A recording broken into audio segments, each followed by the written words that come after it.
أعوذ بالله من الشيطان الرجيم. قل هذه سبيلي أدعو إلى الله على بصيرة أنا ومن اتبعني وسبحان الله وما أنا من المشركين.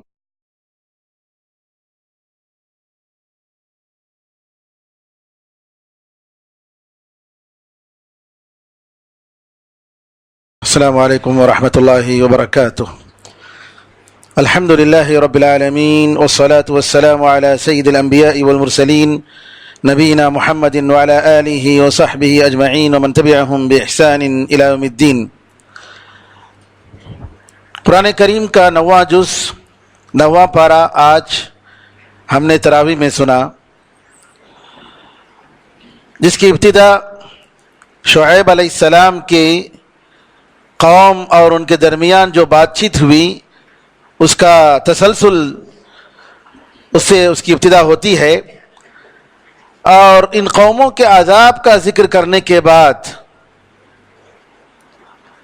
اللہ تعالیٰ یہ فرماتا ہے کہ کسی بھی بستی میں اگر ہم نے کسی نبی کو بھیجا ہے اور ان کو ان کے گناہ کے بدلے میں عذاب میں تکلیف میں مبتلا کیا ہے، تو اس کا مقصد یہ ہے کہ وہ لوگ توبہ کریں، گڑ گڑائیں. یعنی اللہ تعالیٰ کی نعمتیں جو رک جاتی ہیں اور اللہ کا جو عذاب آتا ہے وہ کس لیے آتا ہے؟ تاکہ بندوں کو یاد دلائے کہ تم لوگ گناہ کر رہے ہو اور تمہاری گناہیں بہت بڑھ گئی ہیں، اللہ تعالیٰ کی طرف پلٹ کر آؤ، توبہ کرو. یہ سبق دینے کے لیے اللہ تعالیٰ عذاب دے رہا ہے. جیسے آج کل ہم لوگ اللہ کے ایک عذاب میں مبتلا ہیں. ہمارے شہر میں پانی نہیں ہے، اطراف و اکناف میں بارشیں ہو رہی ہیں لیکن یہاں بارش کا نام نہیں ہے. پانی کی قلت، پانی کنویں سوکھ رہے ہیں، بور جتنا بھی نیچے ڈالیے پانی نہیں مل رہا ہے. یہ اللہ کا عذاب ہے، یہ اللہ کا عذاب ہے، اس میں کوئی شک نہیں. اور اللہ کی نعمت کو واپس لانے کے لیے کیا ضرورت ہے کہ ہم اللہ تعالیٰ کی طرف توبہ کریں، اللہ سے معافی مانگیں، استغفار کریں، ہمارے گناہوں سے ہم توبہ کریں.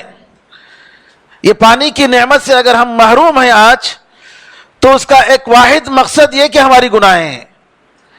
اللہ کی طرف سے یہ ہمیں سزا دی جا رہی ہے کہ تم لوگ اللہ تعالیٰ کی نافرمانیوں میں مبتلا ہو، توبہ نہیں کر رہے ہو. اگر ہم توبہ کریں گے، استغفار کریں گے، تو ضرور اللہ تعالیٰ ہمیں اپنی نعمت سے نوازے گا. تو یہ اللہ کا عذاب ہے میرے بھائیوں. اس کا مقصد یعنی بندے تاکہ اللہ تعالیٰ کی طرف پلٹ کر آئیں. بڑا عذاب آنے سے پہلے اللہ تعالیٰ یہ چھوٹے چھوٹے عذاب دے رہا ہے تاکہ ہم اپنی غفلت سے جاگیں اور اللہ تعالیٰ کی طرف رجوع کریں. پھر اللہ تعالیٰ نے ایک عام قاعدہ بتایا کہ اگر بستی والے ایمان لاتے اور تقوی اختیار کرتے، پرہیزگاری اختیار کرتے، اللہ سے ڈرتے، تو ہم زمین اور آسمان سے ان کے لیے برکتیں کھول دیتے.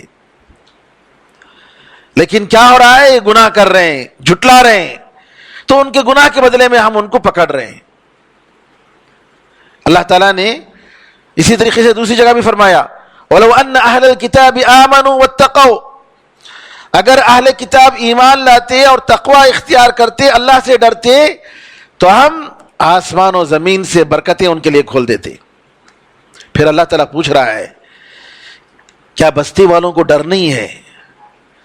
اس بات کا ڈر نہیں ہے کہ ہمارا عذاب آئے اس حالت میں کہ وہ سو رہے ہوں راتوں رات اور اللہ تعالیٰ ان کو ختم کر دے؟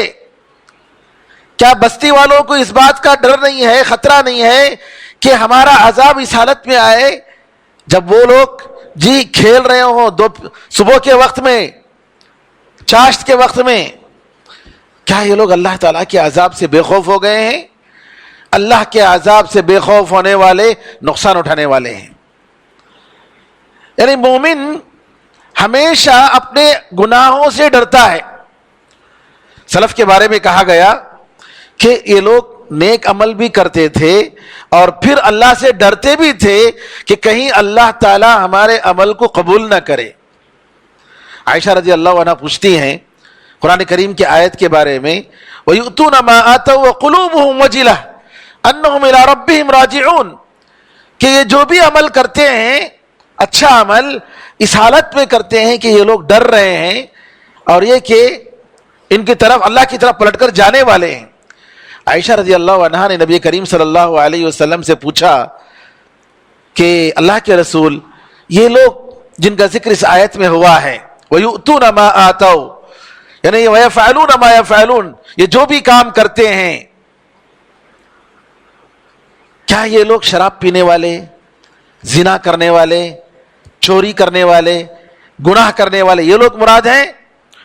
نبی کریم صلی اللہ علیہ وسلم نے کہا کہ نہیں، یہ لوگ نہیں ہیں، بلکہ یہ وہ ہیں جو نماز پڑھتے ہیں، صدقہ و خیرات کرتے ہیں، نیک کام کرتے ہیں، پھر اللہ سے ڈرتے ہیں کہ کہیں اللہ تعالی ہمارے نیک عمل کو قبول نہ کرے۔ تو مومن نیک عمل اور اللہ کے خوف دونوں کو جمع کرتا ہے اپنے دل میں، اور منافق برے عمل اور تمنائیں، اللہ مجھے معاف کر دے گا، اللہ مجھے معاف کر، اللہ مجھے جنت دے گا، میں گناہ کر رہا ہوں لیکن اللہ مجھے معاف کر دے گا، اس طریقے سے نعوذ باللہ یہ منافق کی سوچ ہوتی ہے۔ عبداللہ ابن مسعود رضی اللہ عنہ فرماتے ہیں کہ مومن اس کے گناہوں کو ایسا سمجھتا ہے کہ گویا وہ پہاڑ کے نیچے کھڑا ہے، پتہ نہیں کب پہاڑ گر جائے، اور جو بدکار ہے، فاسق ہے، وہ کیسے سمجھتا ہے اس کے گناہوں کو، گویا اس کے سر پر ایک مکھی بیٹھا، اس نے ایسے کیا تو مکھی اڑ گیا، یعنی وہ گناہوں کو معمولی سمجھتا ہے۔ اور یہاں پر میرے بھائیوں، ایک مومن کو کبھی بھی اس کی فکر نہیں کرنی چاہیے کہ میں کیا کون سا بڑا کام کر دیا، نعوذ باللہ، نہیں، اس کو دیکھنا چاہیے کہ کس کی معصیت کر رہا ہے، کتنی بڑی ذات کی نافرمانی کر رہا ہے۔ اسی لیے علماء نے کہا تمہارے گناہوں کے چھوٹے ہونے کو مت دیکھو، یہ دیکھو کتنی بڑی ذات کی تم نافرمانی کر رہے ہو، اس اللہ کی نافرمانی کر رہے ہو، یہ معمولی بات نہیں ہے۔ حسن بصری رحمۃ اللہ علیہ نے فرمایا کہ مومن نیک عمل کرتا ہے اور ڈرتے رہتا ہے، جی اس کے دل میں ڈر رہتا ہے، جبکہ فاجر اور بدکار اور فاسق برے عمل کرتا ہے اور وہ بے خوف رہتا ہے۔ نبی کریم صلی اللہ علیہ وسلم کے بارے میں عائشہ رضی اللہ عنہ فرماتی ہیں کہ نبی کریم صلی اللہ علیہ وسلم کو منہ بھر کر ہنستے ہوئے کبھی میں نے نہیں دیکھا، اس طریقے سے کہ ان کے پورے دار نظر آ جائیں، پورا منہ کھل کر ہنستے ہوئے کبھی نہیں دیکھا میں نے، آپ جو ہے مسکراتے تھے بس۔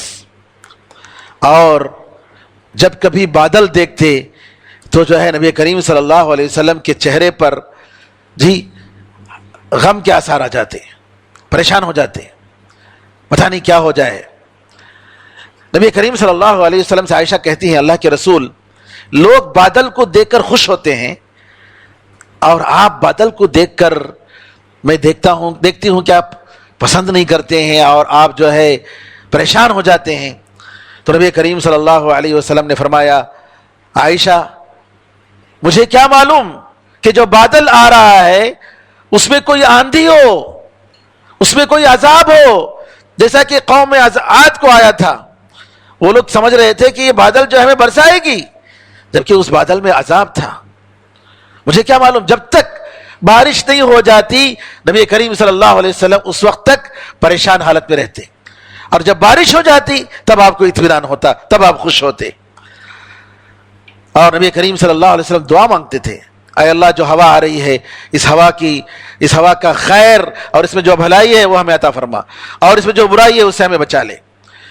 پھر اس کے بعد اللہ تعالیٰ نے یہ فرمایا کہ کیا یہ لوگ جو بعد میں آئے، یعنی عذاب ختم ہونے کے بعد ایک جنریشن کے بعد دوسرا جنریشن آیا، کیا ان کو یہ بات ان کو یہ بتاتی نہیں ہے، کیا اس سے ان کو یہ سبق نہیں ملتا ہے کہ ہم لوگ جیسے ہم نے ان سے پہلے لوگوں کو عذاب میں مبتلا کیا ان کو بھی مبتلا کریں گے؟ کیا ان کو ڈر نہیں ہے؟ اور یہ کہ ہم ان کے دل پر مہر لگا دیں گے اور وہ حق کو سن نہیں پائیں گے.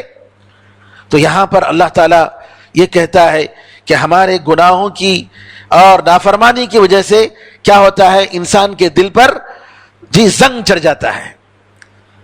جتنا گناہ کرتا ہے، توبہ نہیں کرتا ہے، اللہ تعالیٰ کی طرف پلٹتا نہیں ہے، دلوں پر زنگ چڑھ جاتا ہے اور پھر اس کے بعد مہر لگ جاتا ہے. حدیث میں آتا ہے، نبی کریم صلی اللہ علیہ وسلم فرماتے ہیں، آدمی گناہ کرتا ہے تو اس کے دل میں ایک کالا نقطہ بیٹھتا ہے، پوائنٹ. پھر گناہ کرتا ہے، پھر ایک پوائنٹ بیٹھتا ہے.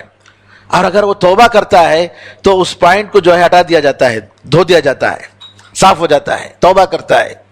اگر توبہ نہیں کرتا ہے تو پھر گناہوں پر گناہیں دل پر جو ہے نقطے نقطے جمتے جاتے ہیں، حتیٰ کہ اس کا دل جو ہے بالکل کالا ہو جاتا ہے. اور جب کالا ہو جاتا ہے تو پھر حق اور باطل میں تمیز کرنے کی صفت اس کے اندر نہیں رہتی.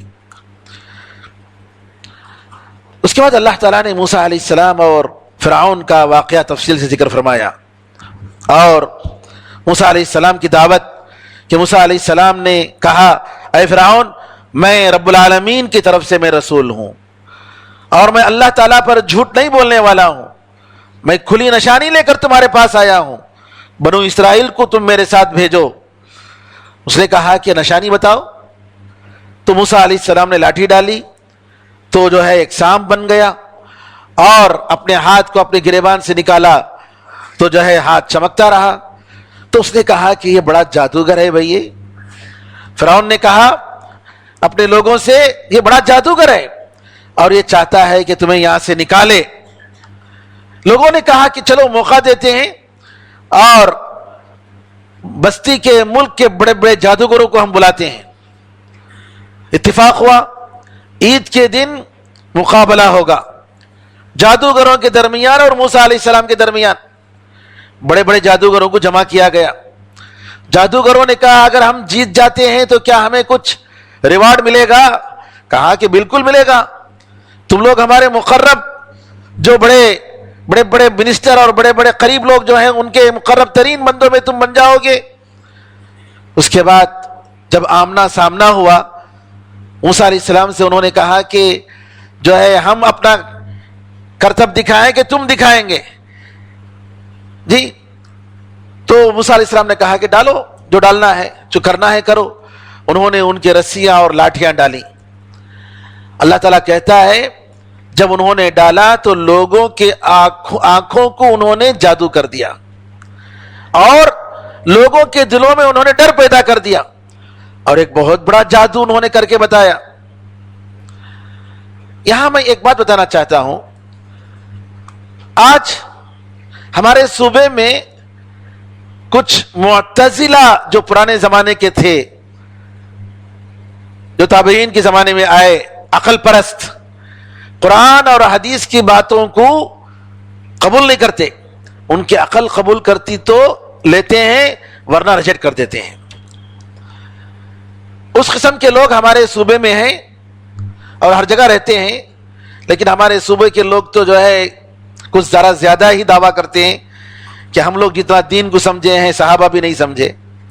نعوذ باللہ من ذالک.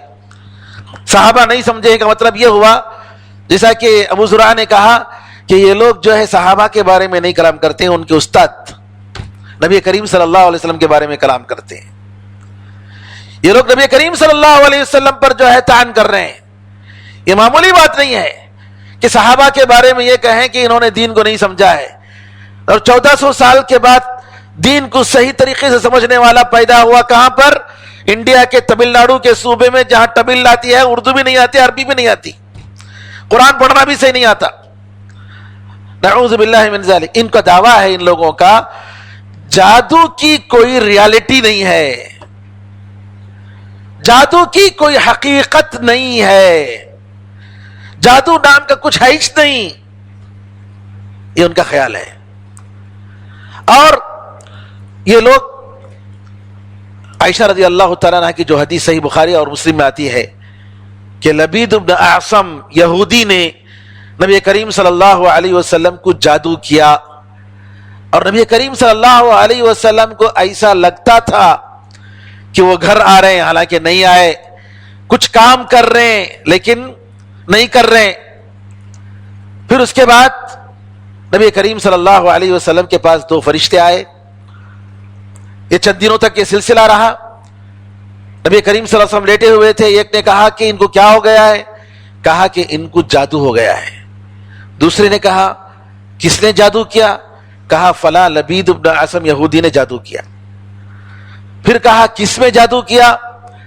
کہا کہ کھجور کی گٹلی میں جی اس نے جادو کیا ہے اور فلاں جگہ ہے. نبی کریم صلی اللہ علیہ وسلم اس کے بعد اٹھتے ہیں اور اس کو اٹھا کر آپ ختم کر دیتے ہیں.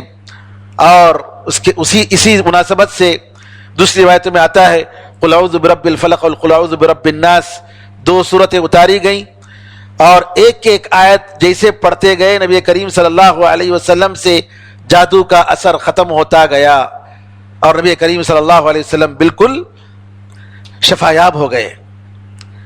یہ حدیث صحیح بخاری صحیح مسلم میں ہے اور اس حدیث کی صحت میں ذرا بھی شک نہیں ہے. اور یہ لوگ کیا کرتے ہیں؟ اس حدیث کا انکار کرتے ہیں, کہتے ہیں یہ حدیث بخاری مسلم میں جھوٹی حدیث ہے بولتے ہیں. اور یہ کہتے ہیں کہ قرآن سے آیت ٹکراتی ہے, قرآن سے یہ آیت ٹکراتی ہے بولتے ہیں.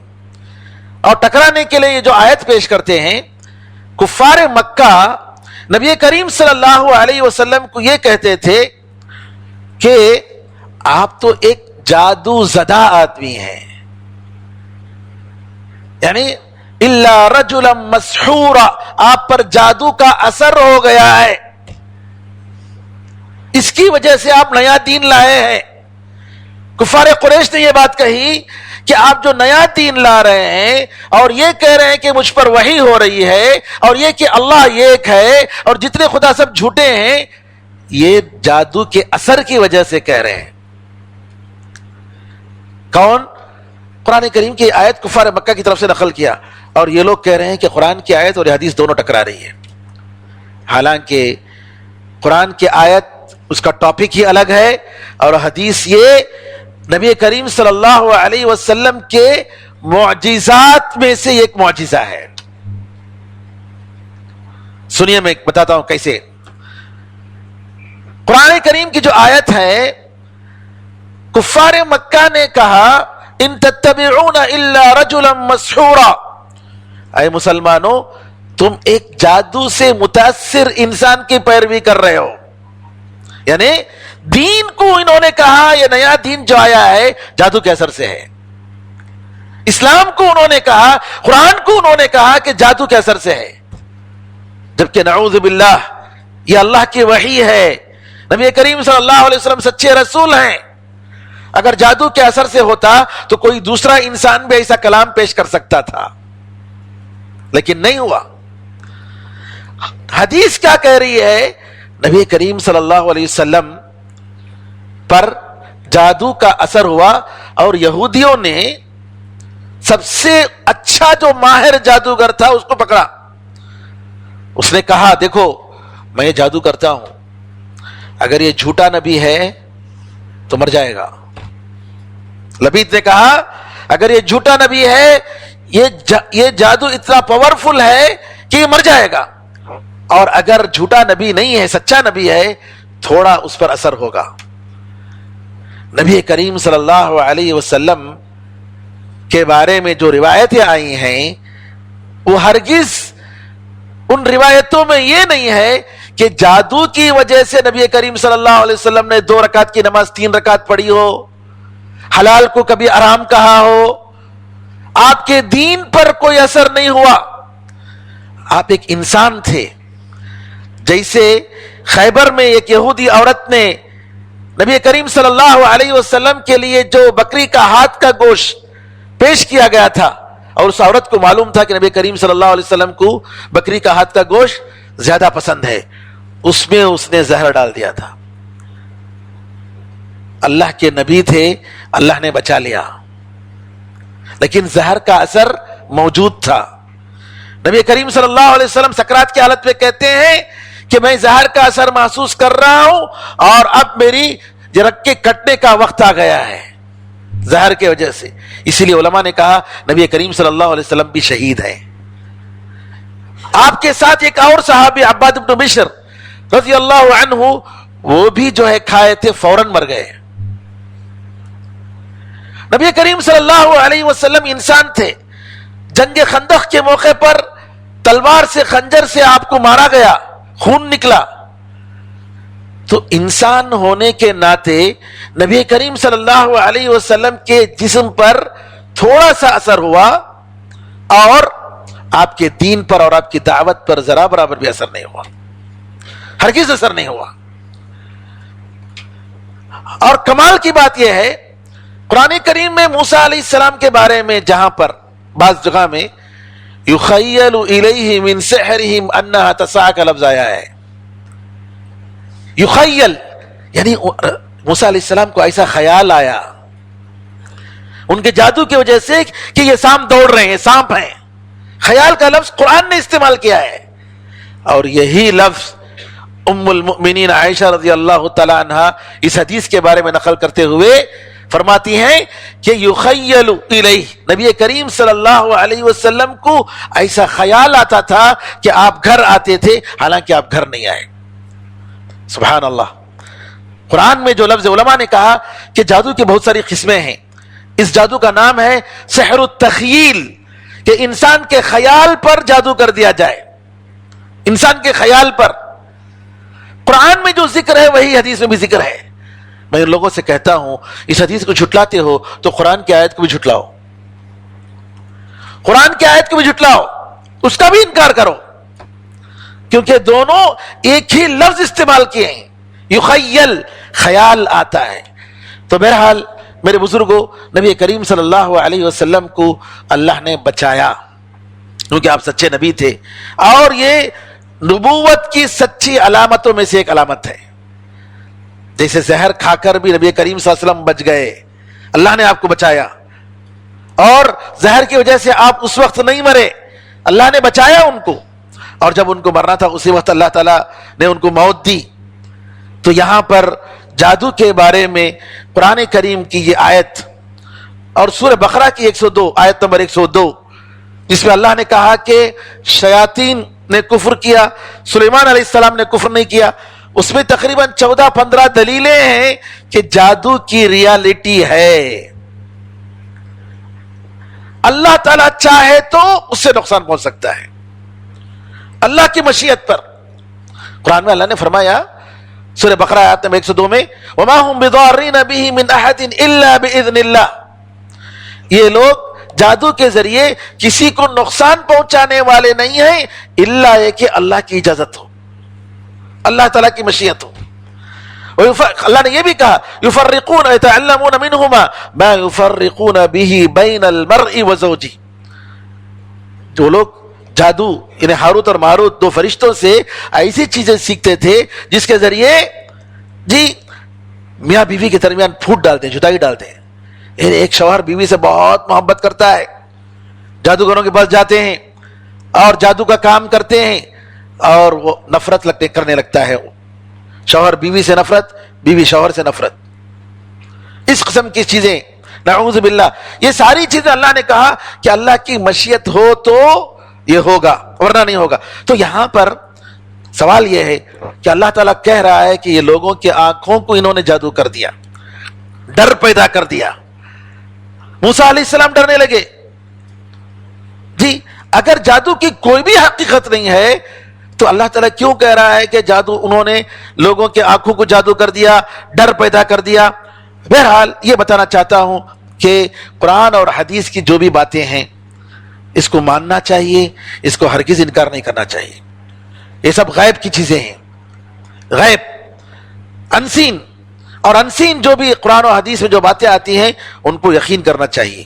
پھر اس کے بعد اللہ تعالیٰ نے موسیٰ علیہ السلام کے واقعے کا ذکر کرتے ہوئے کہا کہ جب اللہ تعالیٰ نے کہا موسیٰ علیہ السلام کو کہ تم اپنی لاٹھی ڈالو، تو یہ ساری چیزیں جو بھی وہ لوگ جادو کر رہے تھے، یہ سانپ جو ہے موسیٰ علیہ السلام کی لاٹھی نے نگل گیا، اور اللہ تعالیٰ کہتا ہے کہ حق ثابت ہو گیا اور باطل جو بھی تھا وہ سب چلا گیا۔ اب وہاں یہ لوگ ناکام ہو گئے، نامراد ہو گئے۔ جادوگروں نے دیکھا کہ یہ جادو تو نہیں ہو سکتا ہے، کیونکہ وہ لوگ جادو کے ماہر تھے، ان لوگوں نے کہا کہ یہ تو جادو نہیں ہے، اور وہ فوراً ایمان لائے، سجدے میں گر گئے اور کہا ہم رب العالمین پر ایمان لاتے ہیں، موسیٰ اور ہارون کے پروردگار پر۔ فوراً فرعون نے کہا اور دھمکی دیا، کہا کہ ارے تم لوگ پہلے ہی سے سازش کے ساتھ آئے ہو۔ دیکھیے کیسے بیوقوف بناتے ہیں لوگوں کو۔ آج بھی جو ذمہ داران ہیں، جو ظالم ہیں، جو ظالم حکمران ہیں، وہ کیا کرتے ہیں؟ لوگوں کو بیوقوف بناتے ہیں، جھوٹ بولتے ہیں، ایسا سفید جھوٹ کے معوذ باللہ۔ جی ہم جو ہے جیسے ہی آئیں گے ہر ایک کے اکاؤنٹ میں اتنے لاکھ روپے آ جائیں گے، پھر اس کے بعد آپ نے کچھ نہیں کیا، اور جرات کے ساتھ بولتے ہیں، شرم بھی نہیں آتی ان کو بولتے ہوئے، ارے سب کو معلوم ہے کہ یہ سب بولنے کی بات ہے، اس طریقے سے جواب دیتے ہیں۔ نعوذ باللہ، جھوٹے وعدے، جھوٹی باتیں۔ تو یہاں پر بالکل فرعون نے، جبکہ اس نے خود جادوگروں کو جمع کیا، کہا کہ تم لوگ پہلے ہی سے سازش کر کے آئے ہو، اور پھر اس کے بعد دھمکی دینے لگا، تمہارے ہاتھ اور پیر کو جو ہے میں الٹے سے ایک ہاتھ کو ایک پیر کو کاٹوں گا اور سب کو تم کو سولی پہ لٹکاؤں گا۔ پھر اس کے بعد مومنین کا جو جواب تھا، جادوگر جو ایمان لائے، ان کا جواب دیکھیے۔ انہوں نے کہا کہ ہم اللہ پر ایمان لائے، اس وجہ سے تم ہم سے دشمنی کر رہے ہو، اے اللہ ہمیں صبر عطا فرما، اے اللہ ہمیں صبر عطا فرما۔ پھر اس کے بعد موسیٰ علیہ السلام بنو اسرائیل پر جو ظلم انہوں نے کیا، فرعون نے کیا، اور اس کی فرعون کی قوم نے، اس کا ذکر ہوتا ہے۔ میرے بھائیوں، موسیٰ علیہ السلام اور فرعون کا اور بنو اسرائیل کا ذکر بار بار قرآن میں آتا ہے، اور نبی کریم صلی اللہ علیہ وسلم کو تشبیہ دی گئی ہے موسیٰ علیہ السلام سے اہل کتاب کی کتابوں میں، کہ موسیٰ جیسے نبی آئیں گے۔ کہتے ہیں کہ موسیٰ علیہ السلام کو جتنی تکلیفیں ہوئی، جتنی پریشانی ہوئی، اس قسم کی تکلیفیں نبی کریم صلی اللہ علیہ وسلم کو بھی ہوئی، اور جو ہے نبی کریم صلی اللہ علیہ وسلم کو تسلی دی گئی، اور ویسے ہی فرعون کے ساتھ رہ کر بنو اسرائیل کو جو تکلیف ہوئی، دیکھیے موسیٰ علیہ السلام کہتے ہیں استعینوا باللہ واصبروا، اللہ سے مدد مانگو، صبر کرو، بے شک زمین اللہ تعالیٰ کی ہے، وہ جسے چاہے وارث بناتا ہے اس کے بندوں میں سے، لیکن انجام متقیوں کے لیے ہے، انجام متقیوں کے لیے ہے۔ تو لہٰذا میرے بھائیوں، آج کے جو حالات ہیں، ہمارے ان حالات میں ہم مسلمانوں کو جو کرنا ہے وہ ہے کہ صبر کرنا ہے اور حکمت کے ساتھ کام کرنا ہے، ہمارے اندر جو کمی ہے اس کو دور کرنا ہے، اللہ تعالیٰ کی طرف پلٹنا ہے، اللہ سے بار بار گڑ گڑا کر دعا کرنا ہے، تاکہ اللہ تعالیٰ امت کی حالت کو سنوارے، سنبھالے۔ اور پھر اس کے بعد اللہ تعالیٰ نے فرعون پر جو عذاب آیا اس کا ذکر کیا، کہا کہ ہم نے بہت سے قسم کے عذاب بھیجے ان پر، جب بھی ان کو جو ہے اچھی نعمت ہوتی تو کہتے تو ہمارے وجہ سے ہے ہوا، اور اگر ان کو عذاب آتا تو کہتے کہ موسیٰ کی وجہ سے ہوا۔ اللہ تعالیٰ کہتا ہے کہ ہم نے طوفان بھیجا، ٹڈی بھیجی۔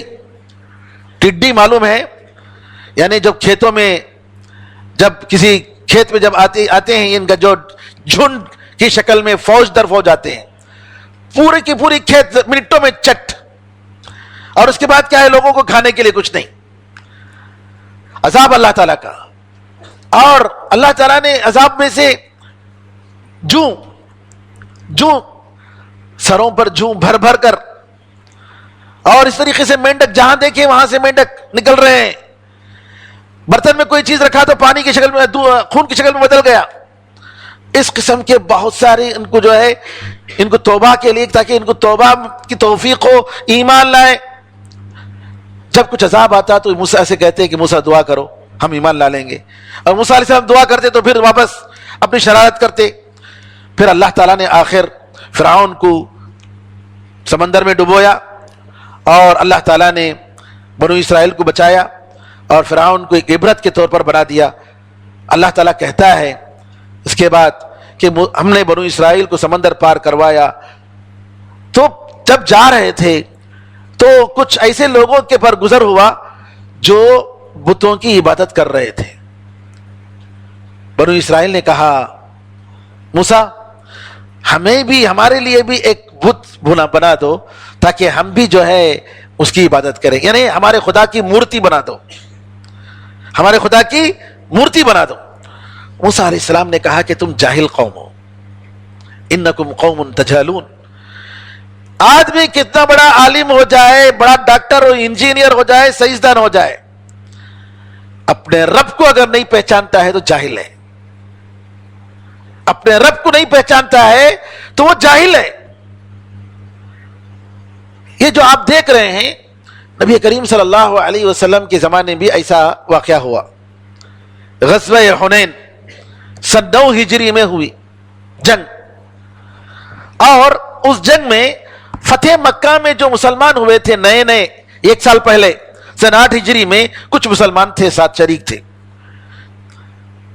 نبی کریم صلی اللہ علیہ وسلم حنین کی طرف جا رہے ہیں تو دیکھا ان نئے مسلمانوں نے کہ جو ہے کفار جو بنو ثقیف کے تھے، یہ لوگ برکت کے لیے اپنی تلواروں کو درختوں کے پاس لٹکائے تھے.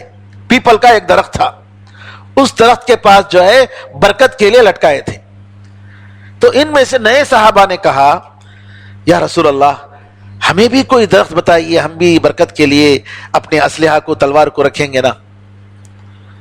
نبی کریم صلی اللہ علیہ وسلم نے فرمایا قلتم والذی نفسی بیدہ کما قالت بنو اسرائیل لموسیٰ، اس ذات کی قسم جس کے ہاتھ میں میری جان ہے، تم نے وہی بات کہی جیسا کہ بنو اسرائیل نے موسیٰ سے کہا اجعل لنا الہا کما لہم آلہہ، ہمارا بھی ایک بت بنا دے اے موسیٰ جیسا کہ ان کے بت ہیں. آپ نے کہا انہا سنن، یہ بالکل تقلید ہے پرانی قوموں کی. یہاں میں یہ بتانا چاہ رہا ہوں عقیدے کی غلطیوں کو برداشت نہیں کیا جائے گا. عقیدے کی غلطی یہ ایمان اور عقیدے کفر کی بات ہے، نعوذ باللہ. فوراً نبی کریم صلی اللہ علیہ وسلم نے یہ نہیں کہا ارے ابھی نئے نئے لوگ ہیں، بعد میں دیکھ لیں گے، سمجھائیں گے. نہیں، فوراً بدعت کی بات آتی ہے فوراً ٹوکنا ہے. فقہی مسائل الگ ہیں، لیکن عقیدے کا جو موضوع ہے اس میں فوراً جو ہے لوگوں کو تنبیہ کرنی ہے، بتانا ہے یہ غلط ہے. نبی کریم صلی اللہ علیہ وسلم خطبہ دے رہے ہیں جمعے کا، اور ایک صاحب کہہ رہے ہیں ما شاء اللہ وشئت، وہی ہوگا جو اللہ تعالیٰ چاہے اور آپ چاہیں. نبی کریم صلی اللہ علیہ وسلم کہہ رہے ہیں ارے اجعلتنی للہ ندا وهو خلقک، تم نے مجھے اللہ کے برابر کر دیا جبکہ اللہ نے تجھے پیدا کیا ہے، میں کیسے اللہ کے برابر ہو سکتا ہوں. فوراً عقیدے کی غلطی کو برداشت نہیں کیا جا سکتا، کیونکہ یہ عقیدے کی غلطی نعوذ باللہ انسان کو کفر تک لے جاتی ہے. تو لہٰذا میرے بھائیوں یہاں ہمیں سمجھنے کی ضرورت ہے کہ کن مسائل میں ہم خاموش رہ سکتے ہیں، برداشت کر سکتے ہیں، کن مسائل میں ہمیں سختی کے ساتھ ہمیں پیش آنا ہے، اور ایک لوگوں کو توحید کا سبق دینا ہے. پھر اس کے بعد کہتے ہیں کہ اللہ کے سوا کسی کو اور خدا چاہیے تمہیں، جبکہ وہ آج کے زمانے میں جو جتنے لوگ ہیں تم پر فوقیت دیا ہے. عالمین سے مراد یہاں اللہ تعالیٰ نے جو کہا کہ وہ فضلکم علی العالمین، سارے جہاں والوں پر تمہیں فضیلت دی، تو ان کے زمانے میں مراد ہے، ہمیشہ کے لیے نہیں ہے. پھر اس کے بعد موسیٰ علیہ السلام بنو اسرائیل پر اللہ تعالیٰ کی نعمتوں کا ذکر فرماتا ہے، اور 30 دن اور بلکہ 40 دن کے بعد اللہ تعالیٰ نے موعد دیا تھا موسیٰ علیہ السلام کو کہ ان کے بنو اسرائیل کے 70 لوگوں کے ساتھ، قبیلے کے بڑے لوگوں کے ساتھ آئیں، اور ہارون علیہ السلام اپنی جگہ، ہارون علیہ السلام اپنے بھائی کو اپنی جگہ امیر بنا کر، ذمہ دار بنا کر موسیٰ علیہ السلام ان 70 لوگوں کو آتے ہیں. دوسری جگہ آتا ہے کہ موسیٰ علیہ السلام اپنے قوم سے پہلے آ گئے، قوم ہے راستے میں. موسیٰ علیہ السلام سے اللہ پوچھتا ہے ما اعجلک عن قومک یا موسیٰ، اے موسیٰ تمہاری قوم کے ساتھ آتے ٹائم پر کیوں جلدی آ گئے؟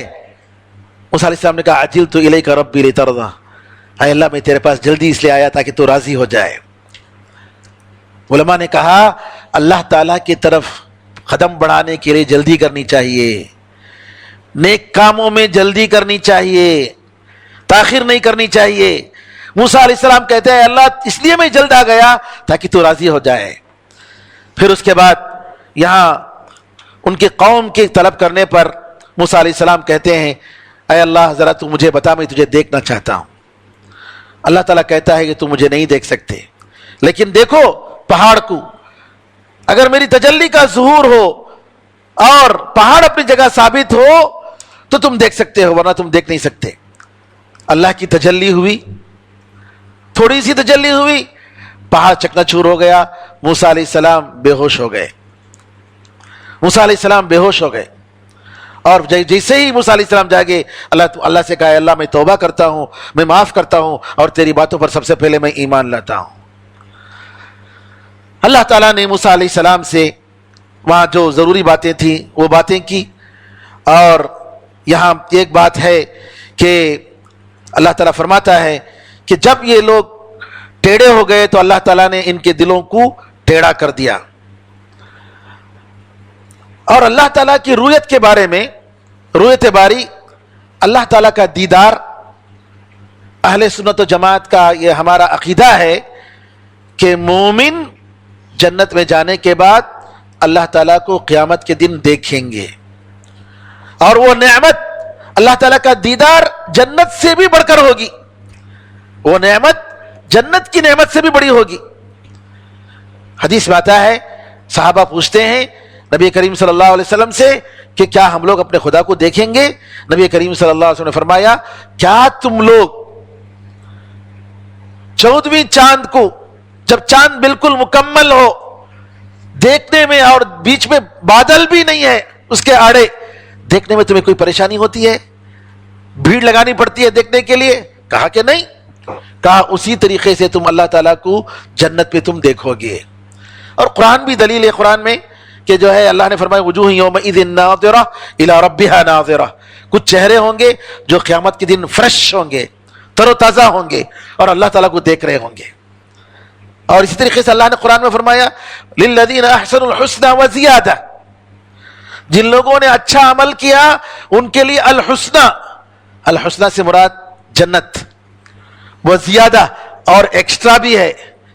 علماء نے کہا حدیث میں آیا ہے ایکسٹرا سے مراد دیدار رب ہے، اللہ تعالیٰ کا دیدار ہے۔ اسی طریقے سے اللہ نے فرمایا قرآن میں کلا انہم عن ربہم یومئذ لمحجوبون، ہرگز نہیں، یہ لوگ قیامت کے دن اللہ تعالیٰ کی دیدار سے محروم کر دیے جائیں گے، ان کو حجاب میں رکھ دیا جائے گا، یہ لوگ اللہ کو دیکھ نہیں سکتے۔ اور یہاں پر اللہ تعالیٰ نے کہا سأصرف عن آیاتی الذین یتکبرون فی الارض بغیر الحق، جو لوگ زمین میں تکبر کرتے ہیں میں ان کو میری آیتیں اور میری نشانیوں سے میں ان کو پھیر دوں گا۔ یعنی علماء نے کہا کہ جو تکبر کرتا ہے اللہ تعالیٰ اس کو دین علم نہیں دیتا ہے۔ بعض سلف نے کہا کہ شرم، یعنی جو شخص شرم کی وجہ سے پوچھتا نہیں ہے، سوال نہیں کرتا ہے، اس کے دل میں سوالات ہیں لیکن اس سوال کو، اس کے اشکال کو، شبہات کو دور کرنے کے لیے آتا نہیں، آگے نہیں بڑھتا ہے، وہ کبھی سیکھ نہیں سکتا۔ اور اسی طریقے سے جس کے اندر تکبر ہے وہ بھی سیکھ نہیں سکتا۔ علامہ ابن تیمیہ رحمۃ اللہ علیہ فرماتے ہیں کہ جو قرآن، اس کو ایک پاک بدن ہی جب چھو سکتا ہے تو اور جو ہے تو آپ کا کیا خیال ہے جو دل گندا ہو، جس کے اندر تکبر کی گندگی ہو اور جس کے اندر دوسرے گندگیاں اگر موجود ہوں، اس میں اللہ تعالیٰ کی آیتیں اور اس کی روشنی کیسے جا سکتی ہے؟ پھر اس کے بعد موسیٰ علیہ السلام جانے سے پہلے، واپس جانے سے پہلے ان لوگوں نے، بنو اسرائیل نے بچڑے کو خدا بنا لیا، اللہ تعالیٰ نے اس کا ذکر فرمایا۔ اور موسیٰ علیہ السلام جب جاتے ہیں تو ناراض ہوتے ہیں اور کہتے ہیں کہ ہارون سے تم کیوں نہیں روکے؟ ہارون نے کہا مجھے ڈر تھا کہ کہیں یہ کہہ دو کہ تم نے جو ہے ان کو فرقوں میں بانٹ دیا، پارٹیوں میں بانٹ دیا، اس کی وجہ سے میں خاموش رہا، میں کمزور تھا، میں کچھ نہیں کر سکتا تھا۔ موسیٰ علیہ السلام دعا کرتے ہیں۔ اس کے بعد دوسرے واقعے میں دوسری جگہ آتا ہے کہ سامری کو موسیٰ علیہ السلام نے سزا سنائی، بیکاٹ کیا اور کہا کہ جو ہے، اور اس کا جو بچڑا جو بات کرتا تھا جس طریقے سے بنایا، کہا کہ یہ خدا ہے، اس کو جو ہے جلا کر راکھ کر کے اس کو ختم کر دیا۔ پھر اس کے بعد یہاں پر نبی کریم صلی اللہ علیہ وسلم کا ذکر آتا ہے۔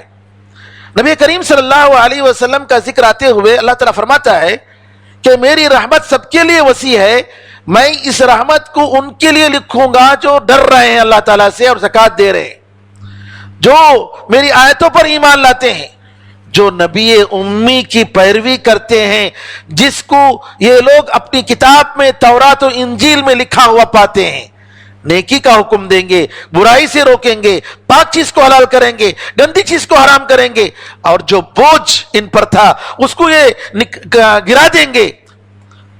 تو جو لوگ ان پر ایمان لائے، ان کی مدد کیے، ان کی تائید کیے، اور جو نور ان کے ساتھ اتاری گئی قرآن کریم اس کی پیروی کیے، یہی لوگ کامیاب ہیں۔ یہاں پر ایک اہم بات میں آپ کو بتانا چاہتا ہوں، نبی کریم صلی اللہ علیہ وسلم سے پہلے جتنے انبیاء آئے وہ سب خاص خطے کے لیے آئے، خاص جگہ کے لیے آئے۔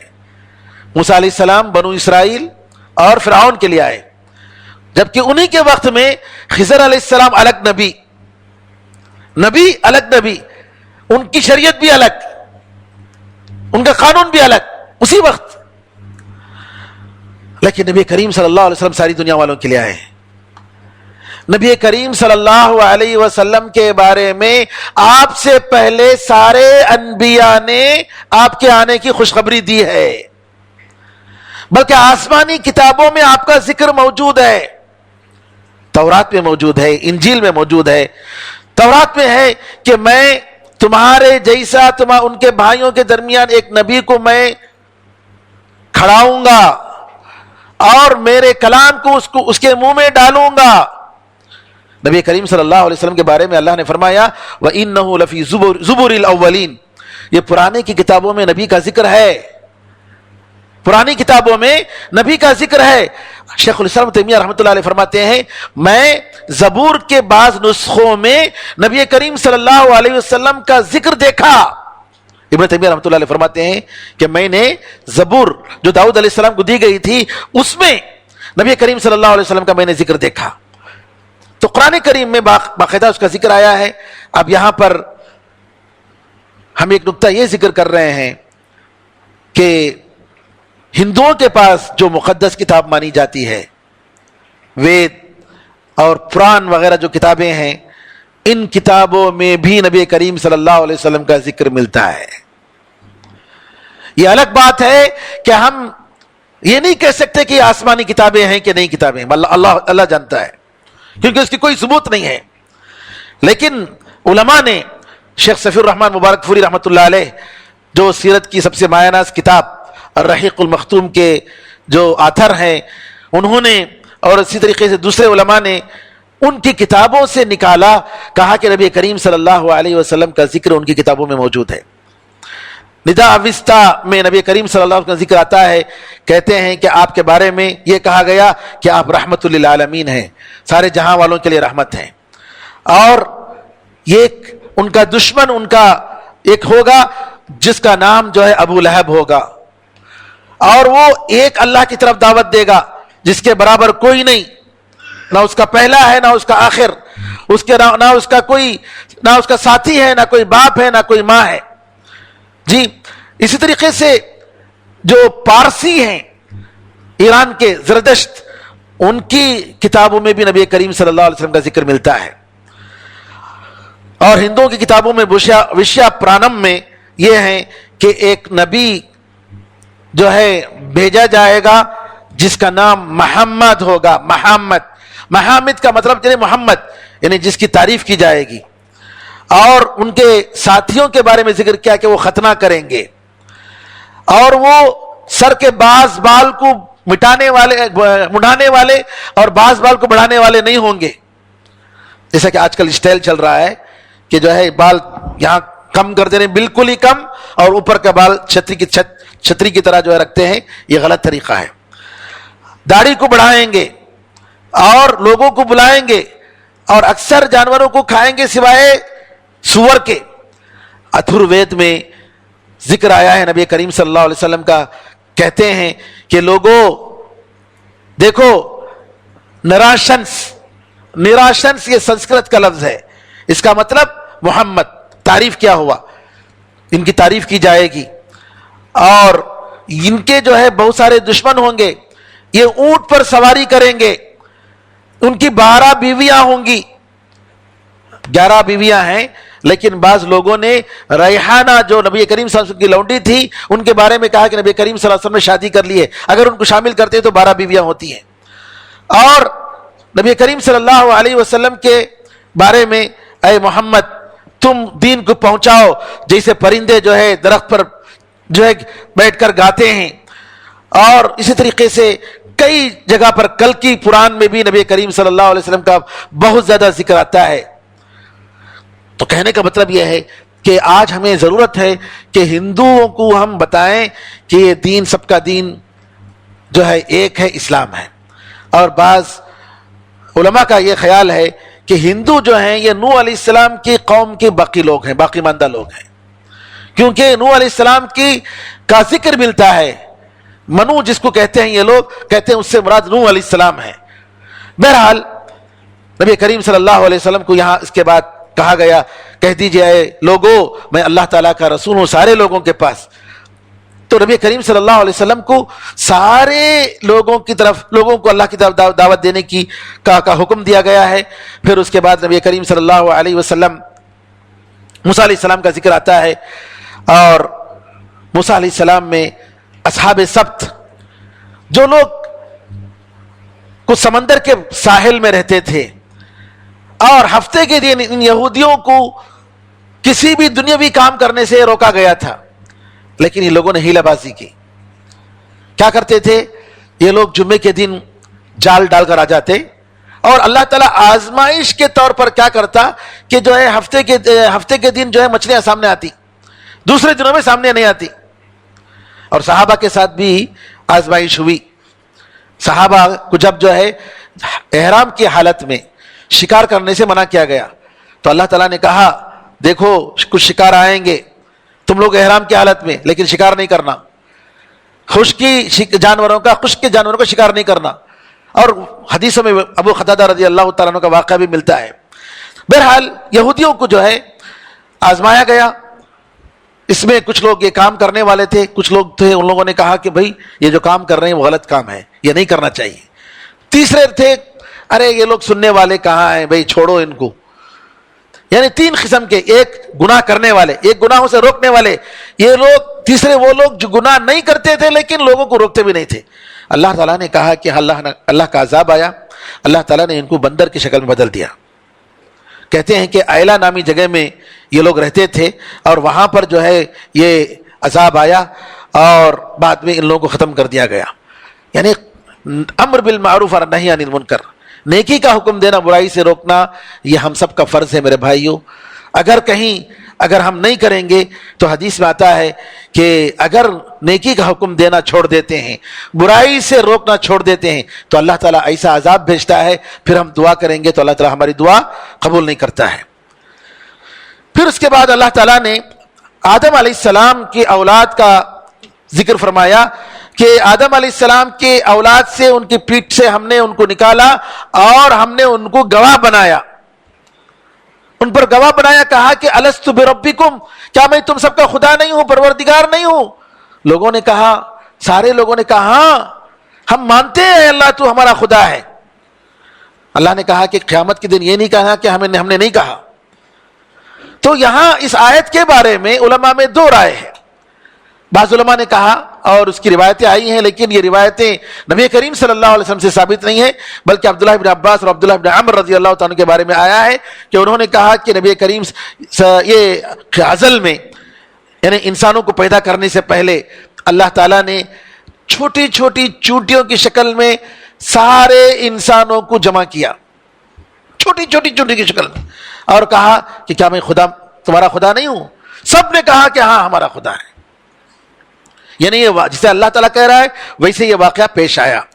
علماء کا ایک دوسرا قول ہے کہ یہاں جو اللہ تعالیٰ کہہ رہا ہے کہ اللہ تعالیٰ نے ان پر گواہ بنایا, اس کا مطلب اللہ تعالیٰ فطرت میں رکھا ہے انسانوں کے کہ اللہ تعالیٰ ایک ہی خدا ہے. ہر انسان کی فطرت میں ہے, ہر انسان کی فطرت میں یہ ہے. اور حدیث میں آتا ہے کہ ہر بچہ جو پیدا ہوتا ہے وہ توحید پر پیدا ہوتا ہے, اسلام پر پیدا ہوتا ہے. ماں باپ اس کو یہودی بناتے ہیں یا عیسائی بناتے ہیں یا مجوس بناتے ہیں. پھر اس کے بعد اللہ تعالیٰ نے ایک اور واقعہ ذکر فرمایا بنو اسرائیل کا، جس کو اللہ نے علم دیا، سب کچھ دیا، لیکن وہ بعد میں شیطان نے اس کو بھٹکا دیا۔ بنو اسرائیل کے بہت سارے واقعات ہیں، کہا کہ اللہ تعالیٰ نے علم سب کچھ دے کر اس کو کیا کیا، دنیا کی خوبصورتی کے پیچھے چلا گیا اور دین کو چھوڑ دیا۔ اللہ نے کہا اس کی مثال کتے کی مثال ہے کہ اگر اس پر حملہ کرو تب بھی وہ جو ہے زبان لٹکائے رہتا ہے، چھوڑ دو گے تب بھی اس کو جو ہے وہ اپنی زبان لٹکاتے رہتا ہے۔ یعنی یہ ان علماء سو، برے علماء کی مثال کتے سے دی گئی ہے، نعوذ باللہ، جو اپنے دین کو دنیا کے بدلے میں بیچتے ہیں۔ پھر اس کے بعد اللہ تعالیٰ نے دوزخ والوں کا ذکر فرمایا کہ دوزخ کے لیے ہم نے کچھ لوگوں کو پیدا کیا جن کے دل ہیں لیکن سمجھتے نہیں، آنکھ ہے لیکن دیکھتے نہیں، کان ہے لیکن سنتے نہیں۔ اللہ نے کہا یہ لوگ جانوروں سے بھی بدتر ہیں۔ آگے اللہ نے کہا کہ اللہ تعالیٰ کے نیک نام ہیں، ان نیک ناموں سے اللہ کو یاد کرو، نیک ناموں سے اللہ کو یاد کرو، اللہ سے مانگو۔ نبی کریم صلی اللہ علیہ وسلم کی دعاؤں کو دیکھیے، اللہم قولک حق، اللہم انت الحق وقولک حق والجنت حق والنار حق والنبیون حق۔ اے اللہ تو برحق ہے، انبیاء برحق ہیں، جنت برحق ہے، دوزخ برحق ہے۔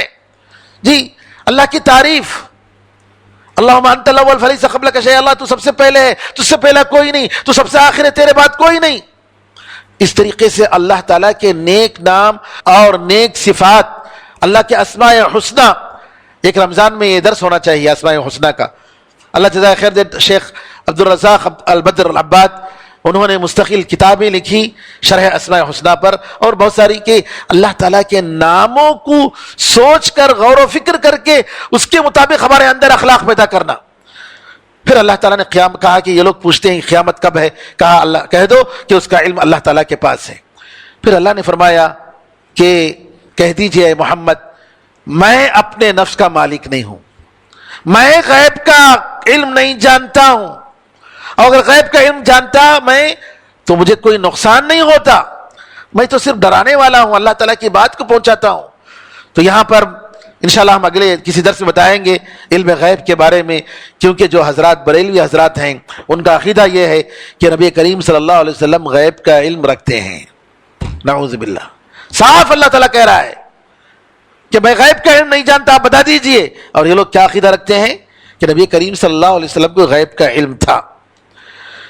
پھر اس کے بعد اللہ تعالیٰ نے کہا کہ جی ایک اور واقعہ ذکر فرمایا کہ وہی اللہ ہے جس نے ایک انسان سے تمہیں پیدا کیا اور اس سے اس کی بیوی کو پیدا کیا تاکہ اس کے پاس سکون محسوس کرے، جب وہ اس پر جی چھا جاتا ہے، یعنی اس سے جب ملتا ہے تو حمل اس عورت نے اپنے پیٹ میں حمل محسوس کیا، اور اس وقت حمل کے وقت میں دونوں نے میاں بیوی نے دعا کی، اے اللہ اگر تو ہمیں نیک اولاد دے گا تو ہم تیرے شکر گزار بنیں گے۔ لیکن اللہ تعالیٰ کہتا ہے کہ جب اللہ تعالیٰ نے ان کو نیک اولاد دی تو اس میں شرک کرنے لگے، اور عبداللہ اور عبد الرحمن کے بجائے عبد الحارث رکھا۔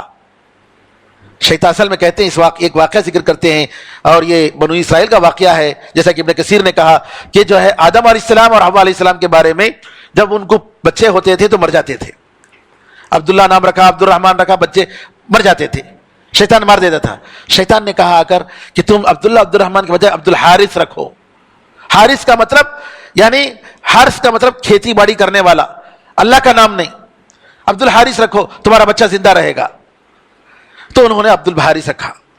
یہ بات جو ہے یہ واقعہ غلط واقعہ، جھوٹا واقعہ ہے، جیسا کہ ابن کثیر نے فرمایا آدم اور حوا علیہ السلام نے ایسا کام نہیں کیا، بلکہ صحیح بات یہ ہے کہ یہ جو ہے یہ مجوسی اور یہودی اور عیسائی جو نعوذ باللہ اللہ تعالیٰ کی جو دی ہوئے نعمت اولاد کو شرک میں پالتے ہیں اور شرک کا کام نام رکھتے ہیں، اور خود مسلمان بھی آج کل کیا کیا نام رکھ لیتے ہیں، کیا کیا نام رکھتے ہیں جی، فلاں فلاں یعنی غلام رسول، غلام رسول، اللہ کا غلام بنانا چاہیے نا، غلام اللہ کا ہونا چاہیے، غلام رسول، یہ جو شرکیہ نام ہے۔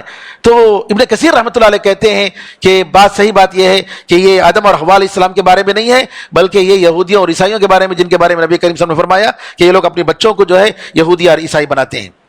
پھر جو ہے بتوں کی حقیقت کو بتایا کہ یہ نہ کچھ بھی نہیں کر سکتے، نہ پیدا نہیں کر سکتے، نہ کسی کی مدد کر سکتے ہیں. پھر اللہ نے کہا کہ جن کو تم پکارتے ہو یہ تمہارے جیسے انسان ہیں، یہ کچھ بھی نہیں کر سکتے. پھر آخر میں اللہ تعالیٰ نے حکم دیا معاف کر دو، نیکی کا حکم دو، جاہلوں سے اعراض کرو، اور کہا کہ شیطان اگر وسوسہ تمہارے دل میں ڈالے تو اللہ تعالیٰ سے پناہ مانگو. پھر یہ کہا کہ جو ہے متقی اور پرہیزگار وہ لوگ ہیں جب غلطی کرتے ہیں اور شیطان کا وسوسہ ان کے اندر آتا ہے فوراً چوکنا ہو جاتے ہیں. اور اللہ تعالیٰ کہتا ہے یہ کتاب تمہارے لیے، اس کتاب میں بصیرت ہے، روشنی ہے، ہدایت ہے، رحمت ہے. اور یہ کہا کہ قرآن کی اگر تلاوت کی جائے تو تم اس کو غور سے سنو تاکہ اللہ تعالیٰ تم پر رحم فرمائے. اور اللہ تعالیٰ سے دعا کرنے، صبح و شام اللہ کو یاد کرنے کا اللہ تعالیٰ نے حکم دیا. اور آخر میں کہا کہ جو لوگ اللہ کے پاس ہیں، جو فرشتے، وہ اللہ کی عبادت سے تکبر نہیں کرتے اور اللہ کی پاکی بیان کرتے ہیں اور اسی کے لیے سجدہ کرتے ہیں. انشاءاللہ کل ہمارے شیخ توفیق جو ہے سورہ انفال جو باقی رہ گیا ہے انشاءاللہ اس کا سورہ انفال کا تکملہ ہے، وَاعْلَمُوا جو ہے تقریباً اس کی 40 آیتیں اس 90 جز میں ہیں. انشاءاللہ شیخ جو ہے سورہ انفال سے تفسیر کریں گے. اللہ سے دعا ہے کہ اللہ تعالی ہم سب کو دین حق کو پہچاننے، قرآن کریم کو زیادہ سے زیادہ پڑھنے، سمجھنے، اس پر عمل کرنے کی توفیق عطا فرمائے. اللہ تعالی ہم پر جو ہے رحم فرمائے. اللہ تعالی بارش نازل فرمائے. اللہ تعالی رحمتیں نازل فرمائے. ہمارے گناہوں کی وجہ سے اللہ تعالی ہمیں اور جانوروں کو اور معصوموں کو اللہ تعالی عذاب نہ دے. اللہ تعالی ہمیں معاف فرمائے. آمین ارحم الراحمین. الحمدللہ رب العالمین وصلی اللہ وسلم علی نبینا محمد وعلی آلہ وصحبہ اجمعین. السلام علیکم ورحمۃ اللہ وبرکاتہ. سبحانک اللہم وبحمدک اشہد ان لا الہ الا انت استغفرک.